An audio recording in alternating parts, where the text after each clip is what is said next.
அழைக்கிறார்கள், ஐஏஎஸ் அதிகாரிகளை தேர்ந்தெடுக்கிறார்கள், ஐபிஎஸ் அதிகாரிகளை தேர்ந்தெடுத்துக் கொள்கிறார்கள்.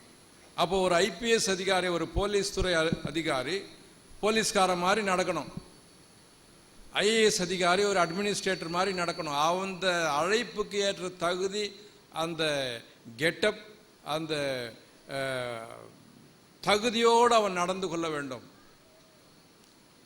நடை, உடை, பாவனை எல்லாமே கூட எந்த அழைப்புக்காக அழைக்கப்பட்டார்களோ அதற்கு ஏற்றப்பார். ஒரு ஐஏஎஸ் அதிகாரி, இப்போ நம்ம பார்க்குற முனிசிபாலிட்டியில் வண்டி வருது, குப்பை எடுத்துன்னு போகிறதுக்கு வண்டி வருது. அப்போ அந்த பணியாளர்கள், தொழிலாளர்கள் ஒரு குறிப்பிட்ட அழைப்புக்காக அழைக்கப்பட்டிருக்கிறார்கள். ஒரு ஐஏஎஸ் அதிகாரி அந்த மாதிரி பிஹேவ் பண்ணக்கூடாது. ஐஏஎஸ் அதிகாரிக்கு அழைக்கப்பட்ட அழைப்பு வேறு, கார்பரேஷனில் குப்பையில் அள்ளி வாரிட்டு போகிற பணியாளர்களுடைய வேலை வேறு, அழைப்பு வேறு. அவர்கள் அந்தந்த அழைப்புக்கு தகுதியாக பாத்திரவான்களாக நடந்து கொள்ள வேண்டும். இது ஜென்ரலாக நம்ம சொல்கிறது. இப்படி தான் ஆண்டவர் ஓமைகளாக பேசினார். அப்படி ஓமைகளாக பேசும்பொழுது நமக்கு புரியுது. ஆகவே நமக்கு அழைக்கப்பட்ட அழைப்புக்கு பாத்திரவான்களாக, தகுதியுள்ளவர்களாக நாம் நடந்து கொள்ள வேண்டும் என்று இந்த 4வது அதிகாரத்தில் பவுல் சொல்கிறார். முந்தின அதிகாரங்களிலே அழைப்பை பற்றி எப்படி அழைக்கப்பட்டோம், என்னென்ன அழைப்பு என்று முந்தி 3 அதிகாரத்தில் விலக்கி கொண்டு வந்து 4வது அதிகாரத்தில் அந்த அழைப்பு, அந்த முதல் 3 அதிகாரங்களிலே சொல்லப்பட்ட அழைப்புக்கு பாத்திரவானாக எப்படி நடந்து கொள்ள வேண்டும் என்பது விவரமாக 4வது அதிகாரத்தில் சொல்லியிருக்கிறார். அந்த அழைப்புக்கு நாம் பாத்திரவான்களாக எப்படி நடக்கணும் என்பதை விவரமாக, அதாவது சொல்லுவாங்க அக்கு வேற ஆணி வேறன்னு சொல்லுவாங்க, அந்த மாதிரி பிச்சு பிச்சு பிச்சு பிச்சு அப்படி விலாவரியா இந்த 4வது அதிகாரத்தில் அற்புதமாக அப்போஸ்தலனாகிய பவுல் எழுதியிருக்கிறார். அதை நாம் இந்த நாளிலே தியானிக்க போகிறோம். மிகவும் நமக்கு பிரயோஜனமாக இருக்கும். முதலாவதாக நாம் பார்க்கும் பொழுது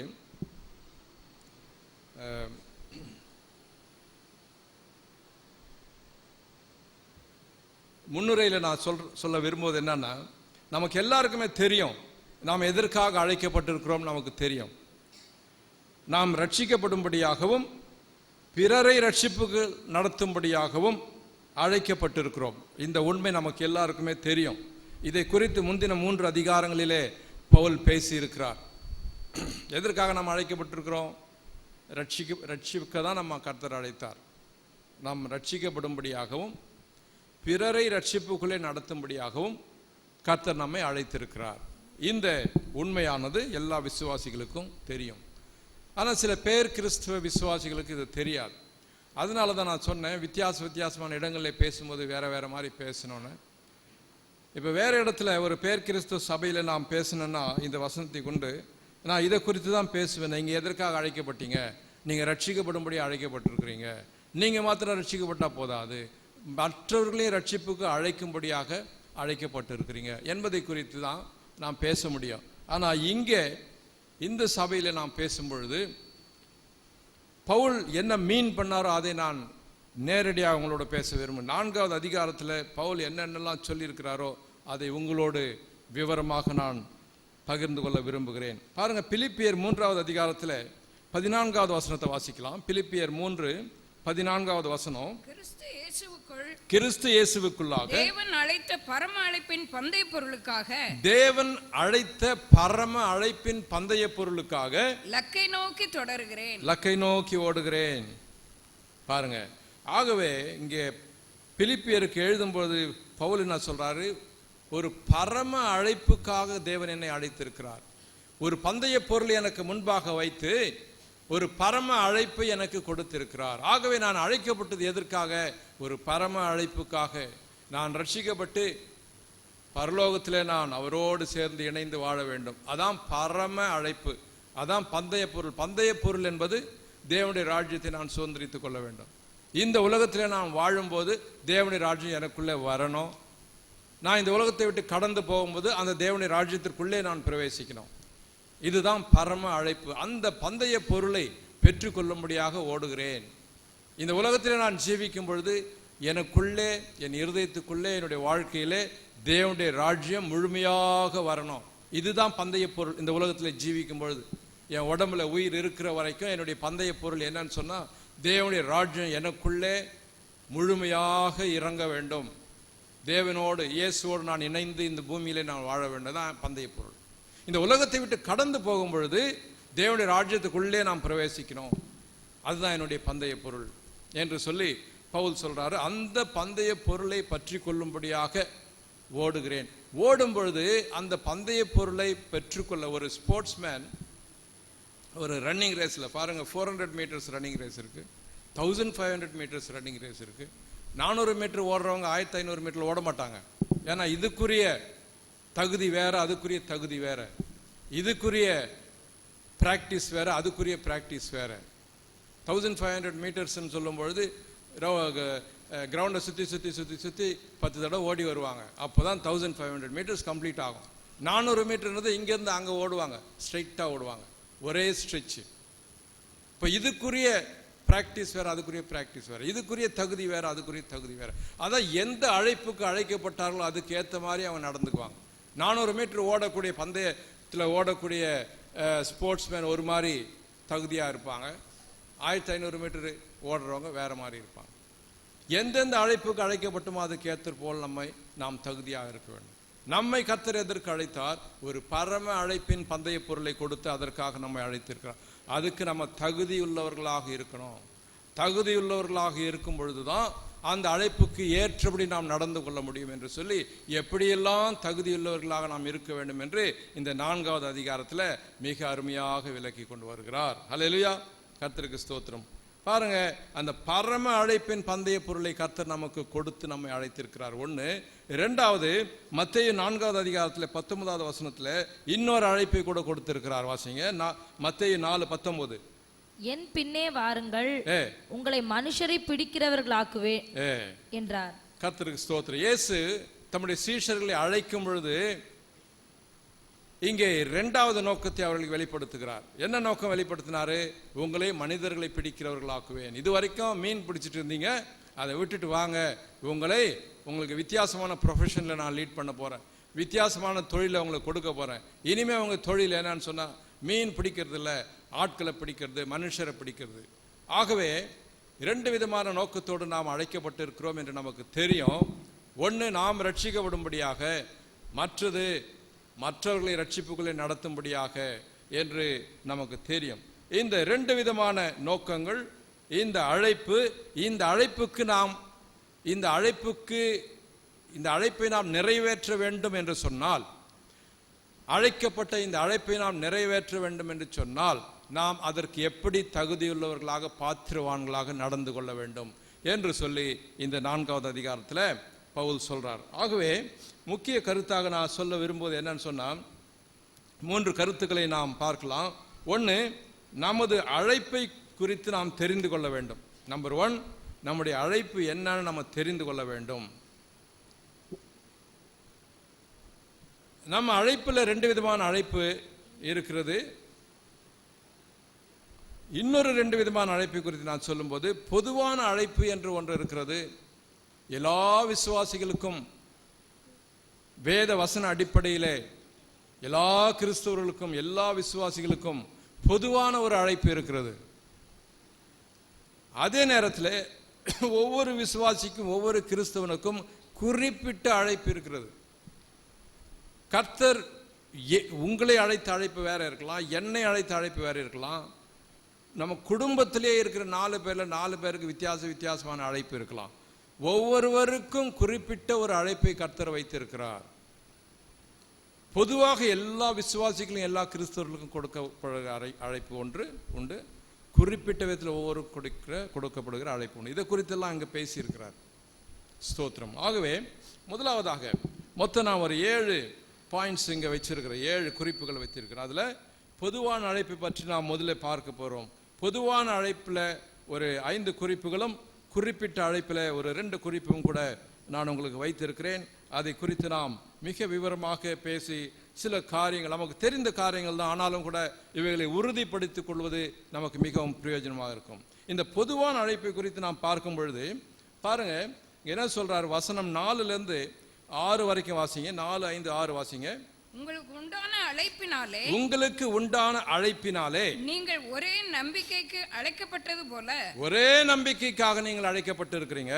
ஒரே சரீரமும் அந்த ஒரே நம்பிக்கையில என்ன இருக்குன்னு சொன்னா ஒரே சரீரமும் ஒரே ஆவியும் உண்டு, ஒரே ஆவியும் உண்டு, ஒரே கர்த்தரும் ஒரே விசுவாசமும் ஒரே ஞானஸ்நானமும் எல்லாருக்கும் ஒரே தேவனும் பிதாவும் உண்டு. அவர் எல்லார் மேலும் எல்லாரோடும் உங்கள் எல்லாருக்குள்ளும் இருக்கிறவர். ஸ்தோத்திரம். இந்த 4 வசனங்களிலே அதாவது இங்க என்ன சொல்றாருன்னா திரியேக தேவனால் ரட்சிக்கப்படும்படி நாம் அழைக்கப்பட்டிருக்கிறோம். பிதா, குமாரன், பரிசுத்த ஆவியானவர்.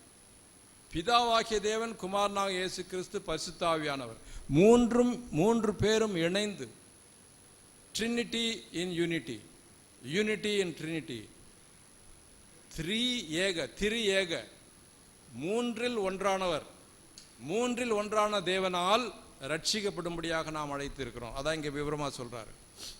நாம் எல்லாரும் கூட விசேஷமாக இந்திய தேசத்தில் எல்லாரும் கூட புறஜாதி மார்க்கத்திலிருந்து உள்ளே வந்திருக்கிறோம்.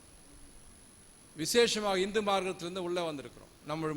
நம்முடைய தகப்பனோ அல்லது நம்முடைய மூதாதையர்களோ அந்த மார்க்கத்திலிருந்து நம்ம உள்ளே வந்திருக்கோம். இந்து மார்க்கத்தில் 33 கோடி தேவர்களை வழிபடுகிறார்கள். அங்கிருந்து நம்ம இங்கே வந்துட்டு இங்கேயும் 3 தெய்வமா என்பது அல்ல. ஆனால் இங்கே வந்து ஒரே தேவன் தான். அந்த ஒரே தேவன் மூவராக இருந்து கிரியை செய்கிறார். அதனால தான் இங்க சொல்றாரு உங்களுக்கு ஒரே நம்பிக்கை தான் கொடுத்துருக்கிறோம். அந்த நம்பிக்கையில தான் நீங்க அழைக்கப்பட்டு இருக்கிறீங்க. அதுல என்ன பாருங்க, ஒரே ஆவி உண்டு, ஒரே கர்த்தர் உண்டு, ஒரே தேவனும் பிதாவும் உண்டு. ஸோ இந்த 3 பேர், ஒரே தேவன், ஒரே கர்த்தர், ஒரே ஆவியானவர், ஒருத்தர் தான். இவங்க 3 பேரும் ஒருத்தரா இருந்து திரியேக தேவனாக இருந்து நம்மை அந்த நம்பிக்கைக்குள்ளே, விசுவாசத்திற்குள்ளே நடத்துகிறார்கள். சொல்றாருங்க, ஒரே விசுவாசமும் ஒரே நம்பிக்கையும் அழைக்கப்பட்டிருக்கிறீர்கள். அப்படி சொல்லும் பொழுது ஒரே விசுவாசம், ஒரே விசுவாசம், ஒரே ஞானஸ்நானம், ஒரே ஞானஸ்நானம்னு சொல்லும் பொழுது சில பேரிடத்துல நான் பேசும் பொழுது முழுகித்தான் ஞானஸ்நானம் எடுக்கணும், அதுதான் சரியான ஞானஸ்நானம் எடுங்கன்னு சொல்லும்போது, நாங்கள் ஆல்ரெடி ஞானஸ்நானம் எடுத்துட்டோம், இன்னொரு தடவை ஞானஸ்நானம் எடுக்க தேவையில்லை. ஏன்னா வேதத்தில் சொல்லுது ஒரே ஞானஸ்நானம், ஒரு முறை தான் ஞானஸ்நானம் எடுக்கணும்னு சொல்லுது அப்படின்னு சொல்லி இந்த வசனத்தை காட்டுறாங்க. பாருங்க, விளக்கத்தை பாருங்க, எப்படி உங்களை குழப்புறாங்க பாருங்க. முழுகி ஞானஸ்நானம் எடுக்கிறது தான் சரிப்பா, முழுகி ஞானஸ்நானம் எடு அப்படின்னு சொன்னா, இல்லை இல்லை, நாங்கள் ஞானஸ்நானம் எங்களுக்கு குழந்தையா இருக்கும் பொழுதே எங்கள் தலையில் தண்ணியில் தொட்டு ஒரு ஞானஸ்நானம் கொடுத்துட்டாங்க. அதனால பைபிளில் சொல்லுது ஒரே ஞானஸ்நானம் தான், ஒரு தடவை தான் ஞானஸ்நானம் எடுக்கணும். அப்படியெல்லாம் விளக்கம். ஒரே ஞானஸ்நானம் சொல்லும் போது அந்த சரியான ஞானஸ்நானம் எடுக்கணும். ஒரே ஞானஸ்நானத்தை பற்றி தான் பைபிள் சொல்லுது. அது முழுகி எடுக்கிற ஞானஸ்நானம், இயேசு கிறிஸ்து எப்படி ஞானஸ்நானம் எடுத்தாரோ அந்த ஞானஸ்நானம், அந்த சரியான ஒரே ஞானஸ்நானத்தை பற்றி தான் பைபிள் சொல்லுது. அந்த ஞானஸ்நானத்தை தான் எடுக்கணுமே தவிர, ரட்சிக்கப்படுவதற்கு முன்பாக, நமக்கே ஒரு நன்மை தீமை பற்றி அறிவு வருவதற்கு முன்பாக எடுக்கிற ஞானஸ்நானம், தண்ணீர் தெளிப்பு ஞானஸ்நானம், இப்படி பலவிதமான ஞானஸ்நானங்கள் எல்லாம் பைபிள் சொல்லலை. ஒரே ஞானஸ்நானம்னு சொல்லும் பொழுது பைபிள் சொல்லுகிற அந்த ஒரே ஞானஸ்நானத்தை எடுக்கணும் என்று அப்படி ஒரு விளக்கம் வரும். ஒரே விசுவாசம் என்று சொல்லும் பொழுது பழைய ஏற்பாட்டிலிருந்து புதிய ஏற்பாடு வெளிப்படுத்தல் வரைக்கும் ஆண்டவர் சொன்னாரு, விக்கிரகங்களை வழிபடக்கூடாது, தேவனுக்கு ஏற்ற விக்கிரகத்தை நீ செய்யக்கூடாது, அல்லது மனுஷனை நீ வணங்கக்கூடாது, தேவ தூதர்களை வணங்கக்கூடாது என்றெல்லாம் சொல்லி கொண்டு இருக்கும் பொழுது, திரியேக தேவனை மாத்திரம் வழிபடணும்னு சொல்லுவோம். அந்த ஒரு விசுவாசம் தான். கர்த்தராக இயேசு கிறிஸ்துவை தொழுது கொள்ள வேண்டும் என்று சொல்லி வெளிப்படுத்தல் வரைக்கும் சொல்லப்பட்டிருக்கு. வெளிப்படுத்தலை நீங்க வாசிக்கும் பொழுது பிதாவாகிய தேவனையும் குமாரனாக இயேசு கிறிஸ்துவையும் சரிசமமாக பரலோகத்திலே தொழுது கொள்ளப்படுகிறதை பார்க்கிறோம். அந்த ஒரே விசுவாசம். சிலர் என்ன சொல்றாங்க, இந்த விசுவாசத்தை மாற்றி யெகோவா தேவனை மாத்திரம்தான் தொழுது கொள்ளணும், இயேசு கிறிஸ்து அவருடைய தீர்க்கதரிசி மாதிரி அல்லது ஒரு ஊழியர் மாதிரி தான் நமக்கு முந்தின பேரானவர், அதனால பிதாவாகிய தேவனுக்கு கொடுக்கிற தொழுது கொள்ளுதல் இவருக்கு இல்லைன்ற மாதிரி சொல்லுவாங்க. அப்படிலாம் இல்லை, ஒரே விசுவாசத்திலே நாம் நடத்தப்படுகிறோம். இப்படியாக நாம் வேதத்திலே சொல்லப்படுகிற ஒரே விதமான சரியான விசுவாசம், அதாவது சரியான நம்பிக்கை, ஒரே மாதிரியான உபதேசம், ஒரே மாதிரியான விசுவாசத்தில், ஒரே மாதிரியான உபதேசத்தில் நாம் ஒரே மாதிரியான விசுவாசத்தில் நடத்தப்பட வேண்டும். இதற்காக தான் நாம் அழைக்கப்பட்டிருக்கிறோம். பல பல விதமான உபதேசங்களிலே நாம் அழைக்கப்படவில்லை என்று சொல்லி இந்த இடத்துல பவுல் ரொம்ப அருமையாக இந்த இடத்துல விளக்குகிறார். ஒரே நம்பிக்கை, பிதா குமாரன் பரிசுத்த ஆவியானவர் மூவரும் திரியேக தேவனாக இணைந்திருக்கிறார்கள். அவர்கள் இணைந்துதான் நம்மை ரட்சிப்புகளை நடத்துகிறார்கள். அவர்களுடைய மூன்று பேருடைய வல்லமை கிரியை நமக்குள்ளே நடந்து நம்மை பூரணப்படுத்துகிறது என்கிற அந்த ஒரே நம்பிக்கை, ஒரே விசுவாசத்தில் நாம் நிலைத்திருக்க வேண்டும் என்று சொல்லி இந்த இடத்துல விளக்குகிறார். அது மாத்திரமல்ல, 3ஆம் வசனத்தில் வாசிங்க. 3வது வசனம்,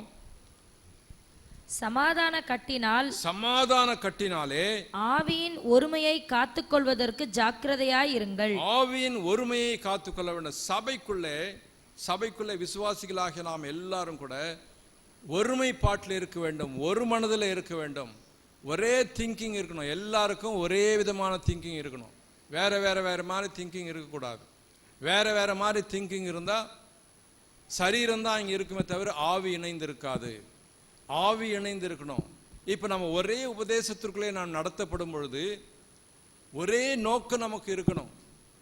ஒரே நோக்கம், ஒரே உபதேசம், ஒரே மாதிரியான எண்ணம், ஒரே மாதிரியான அந்த பரம பந்தய பொருளை நோக்கி நாம் ஓடுகிற அந்த ஒரே லக்கு, அந்த ஒரு லக்கை நோக்கி தான் எல்லாரும் ஓடணும். அந்த ஒரு மனம், ஒத்துமை, ஒருமைப்பாடு நமக்குள்ளே காணப்பட வேண்டும். அது இந்த ஒருமைப்பாடு எப்படி இருக்கணுமா? யோவான் 17வது அதிகாரத்தில் 21, 22வது வசனத்தை வாசிங்க. அவர்கள் எல்லாரும் ஒன்றாய் இருக்கவும், பிதாவே நீர் என்னை அனுப்பினதை உலகம் விசுவாசிக்கிறதற்காக நீர் என்னிலேயும் நான் உம்மிலேயும் இருக்கிறது போல அவர்கள் எல்லாரும் நம்மில் ஒன்றாய் இருக்கவும் வேண்டிக் கொள்ளுகிறேன். பாருங்க, பிதாவும் குமாரன் எப்படி ஒன்றாய் இருக்கிறார்களோ அப்படி நாம் எல்லாம் ஒன்றாக இருக்கணும், அவரோடும் இணைந்து இருக்கணும். ஒரே ஒருமைப்பாடு, அந்த ஒருமைப்பாட்டில் நாம் எல்லாரும் இருக்க வேண்டும் என்று சொல்லி இங்கே சொல்றாரு. ஒரே உபதேசம், ஒரே ஒருமைப்பாடு, ஒரே எண்ணம், எல்லாருக்கும் ஒரே எண்ணம் இருக்கணும். ஹல்லேலூயா. பாருங்க, இப்போ தீவிரவாதிகளை எல்லாம் ரிக்ரூட் பண்றாங்க. உலகத்தின் பல இடங்களிலிருந்து தீவிரவாதிகள், அநேக தீவிரவாத ஸ்தாபனங்கள் ரிக்ரூட் பண்ணிட்டு தான் இருந்தாங்க, ஆட்கள் எடுத்துட்டு தான் இருந்தாங்க. இப்போ வந்திருக்கிற ஐஎஸ் இன்னும் தீவிரமாக அவர்களுக்கெல்லாம் ஒரே எண்ணத்தை தான் அவங்க போதிக்கிறாங்க. அவர்கள் எல்லாம் ஒரு இடத்துல அழைத்து அவர்களுக்கு ஒரே நோக்கத்தை போதிக்கிறாங்க. அதனால் அவர்கள் தங்களுடைய உயிரையும் மதிக்காமல் அவர்கள் பயங்கரமான தீவிரவாத செயலை செய்கிறார்கள். அந்த ஒரு நோக்கம், ஒரே எண்ணம் எல்லாருக்கும் இருக்கிறதுனால அவ்வளோ ஃபோர்ஸாக, எஃபெக்டிவாக தாங்கள் எந்த அழைப்புக்காக அழைக்கப்பட்டார்களோ அதை நிறைவேற்ற வரைக்கும் அவங்க உயிரையும் மதிக்கிறது இல்லை. அவர்களிடத்தில் நாம் கற்றுக்கொள்ள வேண்டிய இந்த வைராகியம் என்று ஒன்று உண்டு. அவர்கள் தீமைக்காக வைராகியம் செய்கிறார்கள், வைராக்கியமாக இருக்கிறார்கள். நம்ம எப்படி நன்மைக்காக, பரிசுத்தத்திற்காக நாம் வைராக்கியம் இருக்கணும். ஹல்லேலூயா. புரிதா நமக்கு? கரங்களை எடுத்து கர்த்தரை ஸ்தோத்திரிப்போம். ஹல்லேலூயா. இந்த தீவிரவாதிகள் எவ்வளவு வைராக்கியமாக இருக்கிறாங்க. அவர்களுடைய தீமையான காரியங்களுக்காக அதை முடிக்கிற வரைக்கும் அந்த வைராகியத்தில் இருக்கிறாங்க. அவர்கள் உயிரை மதிப்பது கிடையாது.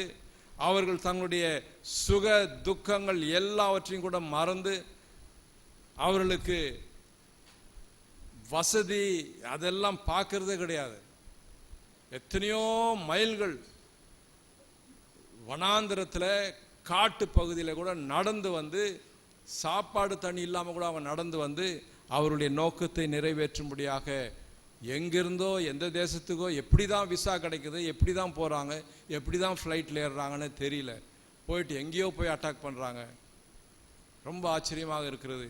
ஆனால் என்ன, அவர்களுக்கெல்லாம் ஒரே நோக்கம், ஒரே நோக்கத்தில் செயல்படுகிறார்கள். அழைக்கப்பட்ட அழைப்புக்கு அவர்கள் பாத்திரவான்களாக ஒரே நோக்கத்தில். பிரியமானவர்களே, பரலோக ராஜ்யத்துக்கு பரம அழைப்பின் பந்தய பொருளுக்காக அழைக்கப்பட்ட நீங்களும் நானும் எப்படி அந்த ஒரே நோக்கத்தில் நாம் இருந்தால்தான் நம்முடைய நோக்கத்தை நாம் நிறைவேற்ற முடியும். அதற்கு பாத்திரவான்களாக நாம் இருந்தால்தான், அதற்காக தான் இங்கே சொல்றாரு, ஒரே நம்பிக்கை தான் உங்களுக்கு, ஒரே விசுவாசம். வித்தியாசமான உபதேசங்கள் கிடையாது, வித்தியாசமான விசுவாசம்லாம் கிடையாது. ஆகவே என்ன சொல்றாரு, ஒருமனப்பாட்டை பற்றி பேசுறாரு. சபையில இருக்கிற எல்லாரும் கூட அந்த ஒருமனப்பாட்டில் இருக்க வேண்டும். ஹல்லேலூயா, கர்த்தருக்கு ஸ்தோத்திரம். ஆகவே சபையிலே சொல்லப்படுகிற காரியங்களுக்கு தயவு செய்து நீங்க ஒருமைப்பாட்டோடு ஒரு மனதோடு இருங்க. சபையிலே உங்களுக்கு போதிக்கப்படுகிற காரியங்களில் நீங்க ஒரு மனதோடு இருங்க. நம்ம ஒரே நோக்கம், நமக்கு பரம அழைப்பின் பந்தய பொருள். அதற்காக நாம் ஊழியம் செய்தாலும் சரி, வெளியே கிராம ஊழியத்துக்கு போனாலும் சரி, இங்கே மீட்டிங் நடத்தினாலும் சரி, ஸ்பெஷல் மீட்டிங் நடத்தினாலும் சரி, ஜெபம் நடத்தினாலும் சரி, எல்லாவற்றிலும் நமக்கு அந்த ஒருமைப்பாடு இருக்கணும், ஒரு மனது இருக்கணும். இன்றைக்கு எல்லா சபைகளும் ஒருமைப்பாட்டுக்குள்ளே வரணும்னு சொல்கிறாங்க. கேத்தலிக் ஆகட்டும், அல்லது சிஎஸ்சி ஆகட்டும், பெந்தகோஸ்தி ஆகட்டும், ஏஜி ஆகட்டும், ஏசியா, எல்லாம் ஒருமைப்பாட்டில் வரணும்னு சொல்கிறாங்க. சரிதான், ஒருமைப்பாட்டில் வரலாம். ஓரளவுக்கு தான் அந்த ஒருமைப்பாடு வர முடியும். ஏன்? உபதேசம், அந்த ஒரே உபதேசத்தில் நிற்கும் பொழுது தான் நம்ம முழுமையான ஒருமைப்பாட்டுக்கு வர முடியும். அந்த முழுமையான உபதேசத்துக்கு வரலன்னா, அந்த முழுமையான இங்கே சொல்லப்படுகிற ஒரே நம்பிக்கை, ஒரே விசுவாசம், ஒரே ஞானஸ்நானம் என்று சொல்லப்படுகிற இந்த ஒரே உபதேசத்திற்கு அதற்குள்ளே வந்தாதான் நமக்கு சபைகளுக்குள்ளே 100க்கு 100 ஒருமைப்பாடு வர முடியும். இல்லைன்னு சொன்னால் பொதுவான ஒரு அன்பை தான் நாம் செலுத்த முடியுமே தவிர, பொதுவாக ஒரு வேளை நம்ம டயஸில் ஒருத்தருக்கு ஒருத்தர் ஒன்றா உட்காரலாமே தவிர, ஆனால் அந்த 100க்கு 100 ஒருமைப்பாடு வருவது முடியாது. அல்லேலூயா. ஆகவே பிரியமானவர்களே, அது ஒரு பக்கம் இருக்கட்டும். ஆனால் நம்ம சபைக்குள்ளே நாம் இருக்கும் பொழுது, சபைக்குள்ளே இருக்கிற நாம் ஒரே நோக்கத்தோடு ஒரே ஒருமைப்பாடு இருப்போம். அல்லேலூயா. நாம் ஒருமைப்பாட்டோடு இருக்கும் பொழுது பிசாசு இங்கே வந்து வால் ஆட்ட முடியாது. ஒருத்தர் ஒன்று சொல்ல, இன்னொருத்தர் ஒன்று சொல்ல, ஒருத்தருக்கு ஒருத்தர் குழப்பமாக அப்படி இருக்கும் பொழுது சத்துருக்கு இடம் வருது. ஆனால் அதெல்லாம் விட்டு நம்ம ஒரே நோக்கத்தோடு இருக்கிறோம். இங்கே கர்த்தர் ஆரம்பித்த ஊழியத்தை நாம் எல்லாரும் சேர்ந்து செய்ய போகிறோம். அந்த பரம அழைப்பின் பந்தய பொருள் நாம் அச்சீவ் பண்ண போகிறோம் என்ற அந்த ஒருமைப்பாட்டோடு நாம் போவோம். இதெல்லாம் எப்படி சாத்தியமாகும்னா, பரிசுத்த ஆவியானவருக்கு நாம் ஒத்துழைக்கணும், அவருக்கு நாம் அலோவ் பண்ணணும், பரிசுத்த ஆவியானவரை அனுமதிக்கணும். பரிசுத்த ஆவியானவருடைய கிரியையினால தான் இந்த ஒருமைப்பாடு வரும். பரிசுத்த ஆவியானவர் நம்முடைய ஆவிகளை எல்லாம் இணைப்பார். அவர் தான் பாண்டேஜ். அந்த பாண்டேஜ் தான் எல்லா ஆவிகளையும், நமக்குள்ளே இருக்கிற ஆவி எல்லாவற்றையும் பரிசுத்த ஆவியானவர் தான் இணைப்பார். 1 கொரிந்தியர் 8வது அதிகாரத்தில் 6வது வசனத்தை வாசிங்க. பிதாவாகிய ஒரே தேவன் நமக்குண்டு, அவராலே சகலமும் உண்டாயிருக்கிறது, அவருக்கென்று நாமும் உண்டாயிருக்கிறோம்.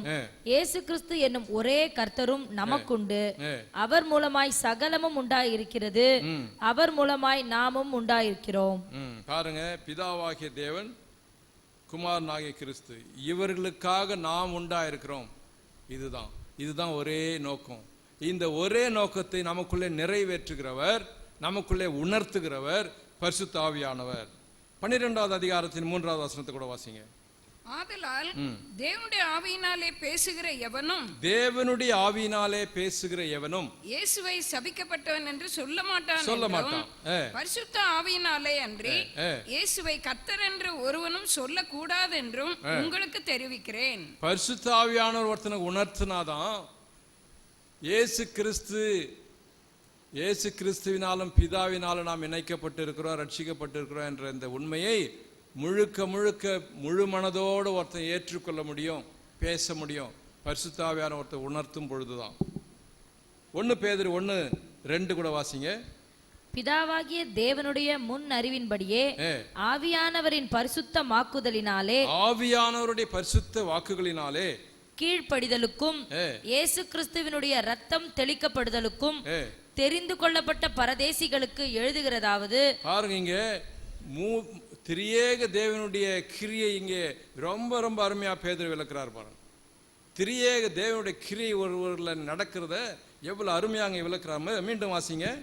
பிதாவாகிய தேவனுடைய முன் அறிவின்படியே, பிதாவாகிய தேவன் முதலே பிளான் பண்ணார், இதெல்லாம் திட்டம் தீட்டினார். இந்த உலகத்துல பிதாவாகிய தேவன் முதலே திட்டம் தீட்டினாரு. அப்புறம் ஆவியானவரின் பரிசுத்தமாக்குதலினாலே, ஆவியானவர் அதை எக்ஸிக்யூட் பண்றதுக்காக வர்றாரு. அவர் பரிசுத்த வாக்குகளை தீர்க்கதரிசிகள் மூலமாக ஆரம்ப காலத்திலிருந்தே இந்த உலகத்துக்கு கொடுத்து கொடுத்து கொடுத்து the spirit have been moving in this world to fulfill the purpose of the Father.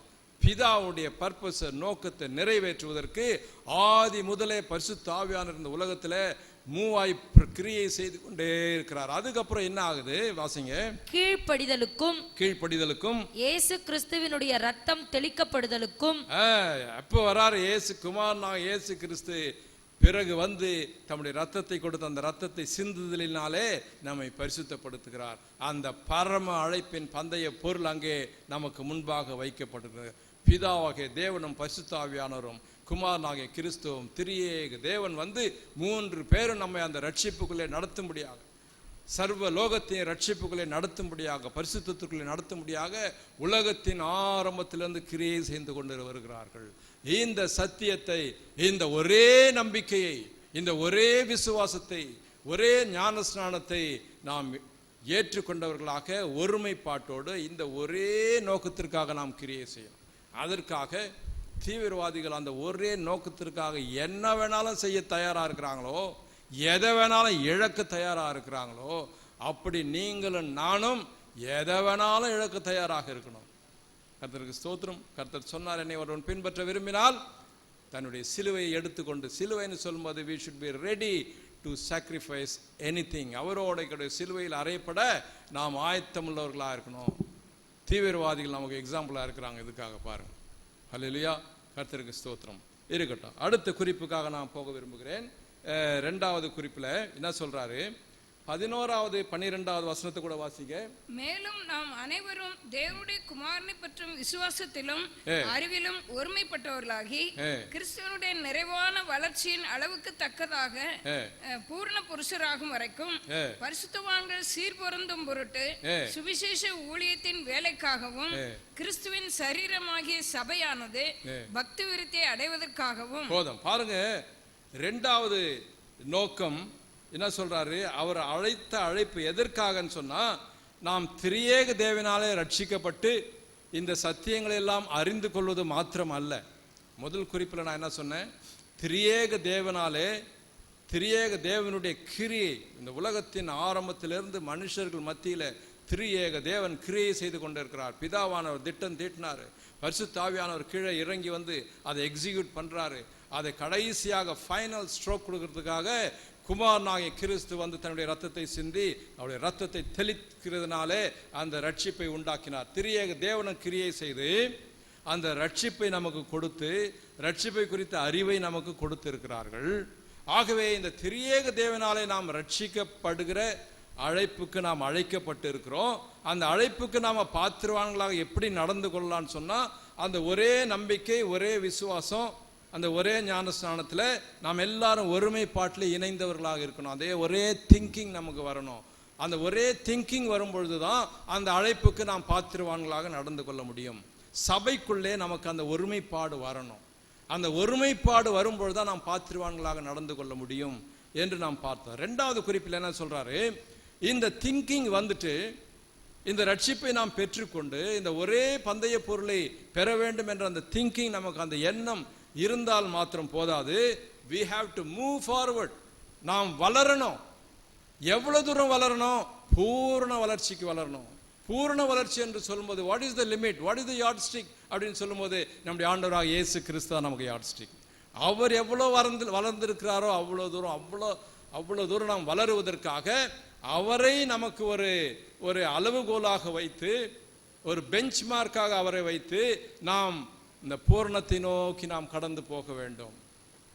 அப்போதான் நாம் பாத்திரவான்களாக, நாம் அழைக்கப்பட்ட அழைப்புக்கு நாம் பாத்திரவான்களாக இருக்கிறோம்னா அந்த பூர்ண வளர்ச்சியை நான் அடைய வேண்டும் என்று சொல்லி அந்த எண்ணம் நமக்கு இருந்து பூர்ண வளர்ச்சியை நோக்கி நாம் நடந்து கொள்ள வேண்டும், போக வேண்டும். கிறிஸ்துவின் நிறைவான அளவு எனக்கு வரணும் என்று சொல்லி அந்த எண்ணத்தோடு நாம் போகணும். கொலோசியர் 2வது அதிகாரம் 2வது 3வது வசனத்தை வாசிங்க. அவர்களுடைய இருதயங்கள் தேற்றப்பட்டு ஏ அவர்கள் அன்பினால் இணைக்க